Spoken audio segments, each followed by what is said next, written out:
Samantala, pinalakas pang lalo ng Department of Health ang kampanya nito upang ganap na masugpo ang paglaganap ng sakit na tuberculosis.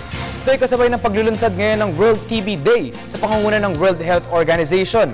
Ang TB ay itinuturing na pang-anim na sanhi ng pagkamatay ng tao sa buong mundo. Ang ulat mula kay Noel Perfecto.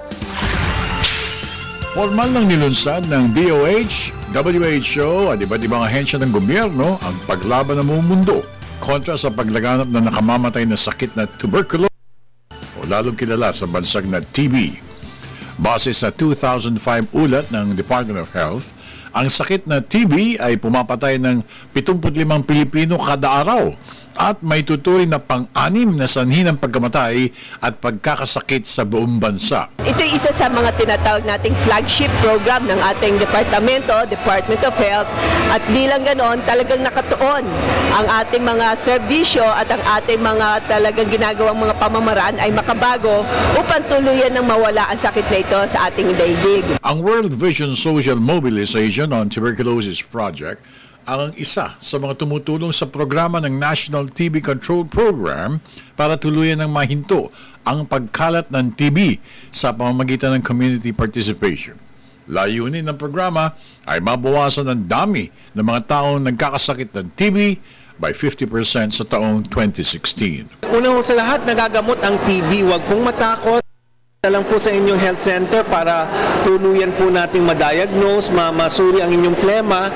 Tapos nun, libre naman po ang gamutan. Hindi nyo kailangan bumili ng gamot. Hanggat maaari, tuloy-tuloy po ang gamutan ng 6 hanggang 8 buwan. Dahil kung hindi po natin araw-arawin ang gamutan, tatapang po ang mikrobyo, magkakaroon tayo ng tinatawag na drug-resistant tuberculosis. Layunin din ng proyekto ay para magkaisa ang lahat sa kampanyang pagpapahinto ng sakit na tuberculosis at ang pagsama-sama para ipaalam at makialam sa tunay na sanhi ng sakit na TB sa buong bansa, partikular sa kanayunan.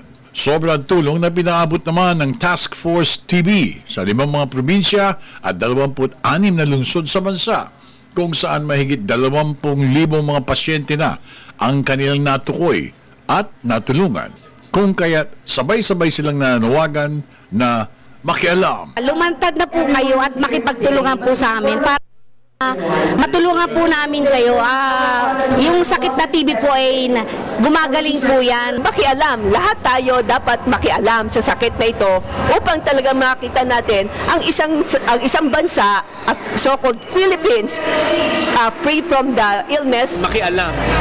Hindi kailangan maging mangmang, kailangan maging involved po tayo sa pagsugpo ng sakit na TB. Para sa Telebisyon ng Bayan, ako naman si Noel Perfecto.